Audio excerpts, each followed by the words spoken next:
Hi, I'm Dr. Julie Nelson, and I'm a doctor of traditional Chinese medicine here at She Integrated Health in Vancouver, BC.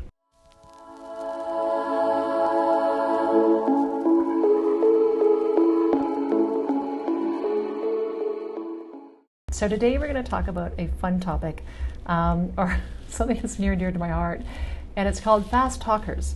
So I often see patients come into clinic, and they're moving very quickly, they're talking very quickly, and they tend to have what we consider as like a bit of a restless leg system, where their leg is going up and down as they're describing their day, going, okay, these are patients that I would often describe as being wired but tired. So they're running on a lot of adrenaline. They tend to be people that will clench or grind their teeth at night. They tend to get temporal headaches.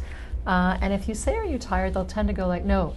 But they have a lot of difficulty being present and staying in the moment because they're constantly thinking about the next thing, or they're worrying about the last thing. And so I have a patient, and I'm going to call her Christy. All the names obviously are changed to protect the innocent. And Christy comes to see me about once a month. And she is this vibrant firecracker of a person, has a really great job, super active. So in a given day, she may get up and do yoga, biking, hiking, do the gross grind, come back and just keep right on going.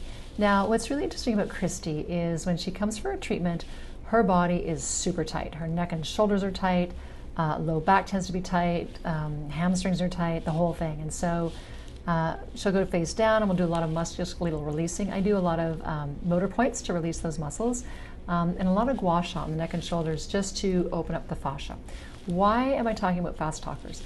Because what's interesting about Christy is once she gets on the table and we get the needles in and she starts to settle down, then and only then does she realize how tired she really is.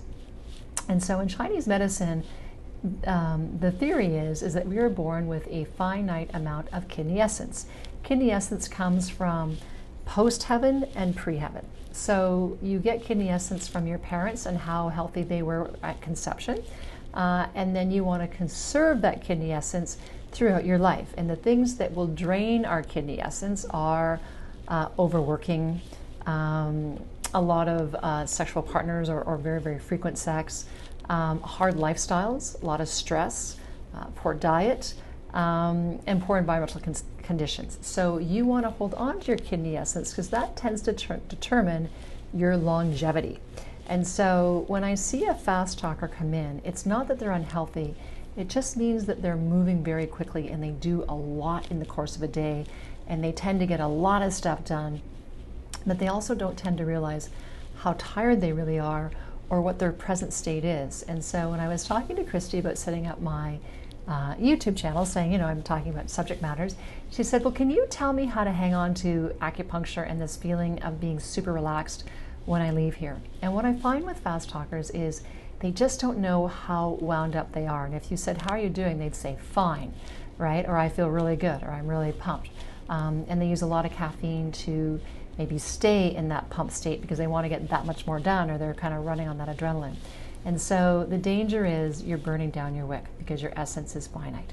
So to answer Christy's question, how do we maintain that calm, balanced state that we get? And that's what acupuncture does. When you come for acupuncture treatment, our goal is to reset your body. It's to release the excess energy that you're carrying. It's to open up qi and blood into the channels so we release pain. But it's to get you back into a state of what we call Western medicine homeostasis, because that's where your body is performing at its absolute best. So you come for acupuncture, you leave and you feel really relaxed and great, and then what's the next step? So it kind of comes down to several things. A lot of it is going to be preconditioning, how you were raised, what the current family values are. Is your value work hard, play hard? The more you do, the greater your accomplishments, the more you're rewarded. Financially, we certainly reward hard work in our culture. So when we look at preconditioning, what we want to look at is how do we stay in the calm and how do we stay present in this moment? And so if your family is such that the family of origin is fear of money, fear of economic insecurity, these are hardwired into our psyche. These are hardwired into how we're going to perform out in the world. And so the first thing is to become aware, right? Awareness is so important on so many levels.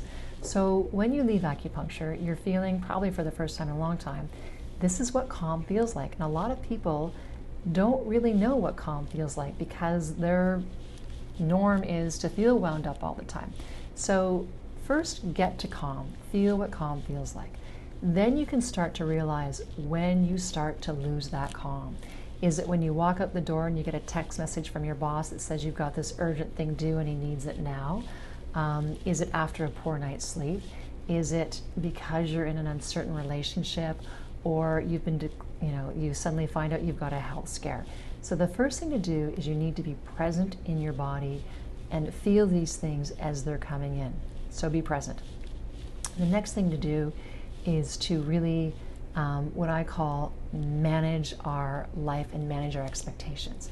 And I find what tends to happen, guilty, is we tend to put more things than we can possibly do on our list, right? And then that becomes that panic feeling of, I'm not going to get this done in time. And the problem is when we start to panic our nervous system, we switch into flight mode, right? And so the big thing is to try to keep ourselves calm by having realistic, manageable expectations about what we can and cannot accomplish.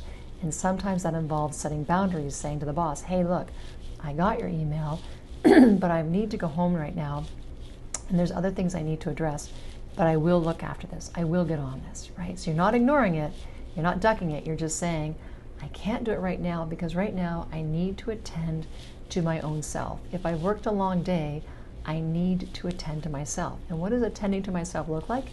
In Christy's case, it often means exercise, because she gets a lot of release and a break from exercising, and a lot of people do it. It just releases a lot of pent-up stress. So it's sort of figuring out what it is that your body needs. Now, exercise is really healthy, and we need exercise, but there's also a point where sometimes in our culture, especially here in Vancouver, we over-exercise, right? We do triathlons, we do the long runs, we do exercise 5 or 6 or 7 days a week. So how do you know if you've exercised enough or if you've exercised too much? And that is how you feel about an hour out after you finish the exercise. So an hour later, do you feel like, oh, I feel rested, I feel really good? Or do you feel like, oh, I need to take a nap, I am completely worn out and done in? That's over-exercising.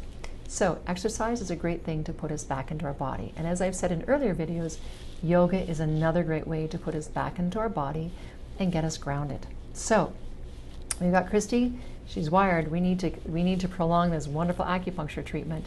So in her case, she may need to exercise, or often when people leave here, they feel tired. They feel like, oh my God, I could just go home and sleep. Then go home and rest. Because what acupuncture is doing is it is putting you back into your body. It's getting you to where you're consciously aware of what's happening in your body. And a lot of people don't realize how tired they really are. And so when patients get up off the table, they go, oh my God, I'm exhausted. It's because your body is exhausted. You just weren't aware of how exhausted it was. So rest, rest, rest, rest, rest, rest. And there is a natural circadian rhythm to our bodies, and often we will override it. For me, I tend to get sleepy around 9:30, and if I fall asleep at 9:30, I can have a really great night's sleep. If I push through and keep going and don't fall asleep till 11, it's not a great sleep as I'd like to have. So become aware and in tune with your body. When you wake up, are you feeling rested? If you wake up and you feel exhausted, your body hasn't caught up yet, and we call that weak stomach chi on it. Ironically, it's like, where does that come from? But so when you wake up, if you still feel tired, it means that you're expending more energy than you're able to replenish. And so in Chinese medicine, we have energy, and it's called Yang Energy, and we have Yin Energy. And so the Yang is what fires us up. It's what drives the engine, and the Yin is what we call our thick fluids. These are the things that nourish us: blood, cerebral spinal fluid, the thick fluids, not sweat and saliva. It's the thick fluids in the body. And so the Yang energy helps drive us forward. But the Yin component is what keeps us in balance. So if you're spending a lot of Yang energy, you need to also have Yin time. Or in this case, let's just call it downtime. So if you go hard, there's also that expectation that you need to rest. And when we go harder than when we're resting, that's when we tend to fall into illnesses and diseases and things like that. And the danger in what I see in clinic is once a person gets going, that centrifugal force gets going, it gets harder and harder and harder to slow them down. They get more and more and more and more wound up. And that is really what's happening in Christy's case, is she's going day by day by day and meeting by meeting by meeting and go, go, go, go, go. And so by the end of the day, she's tired, but she's wired and she can't slow down. So acupuncture slows her down, meditation, yoga, mindful walking. And then sometimes I've got patients that just really can't calm down. They've had a lot of stress happen to them, or situations have happened to them. And in that case, when a person is running at a very high anxious level, that's when I'll start to look at Chinese herbs and formulas. And Chinese herbs are primarily plant-based. Some of them do have animal products in them, but we're careful just to make sure that we're not prescribing an animal product formula to somebody who's a vegetarian, or we're just careful. And I find there's formulas like Chai Hu Shu Gan San, where if a person is running really wired and agitated and it's affecting their sleep quality, then I'll prescribe that, because it just brings the person down to a level of calm. The other things that are really great to maintain a sense of calm are massage. Hands on the body work tends to reset the autonomic nervous system. So if you found that you're getting really, really wound up and you can't get to a place of calm, it's time to look at some body work. Healing touch, Reiki, acupuncture, massage, those things are all really, really good to reset the body. And so the other thing you want to look at is lifestyle, right? So if you're going hard all day, are you going hard all night as well? Are you meeting friends after work for drinks, and are you staying out late? Because those things, again, will wind us up and deplete our body. So you want to look at your lifestyle choices. So, Christy, to answer your question, I think one of the best ways to stay calm, honestly, post-acupuncture, is really going to be yoga and conscious, mindful breath work.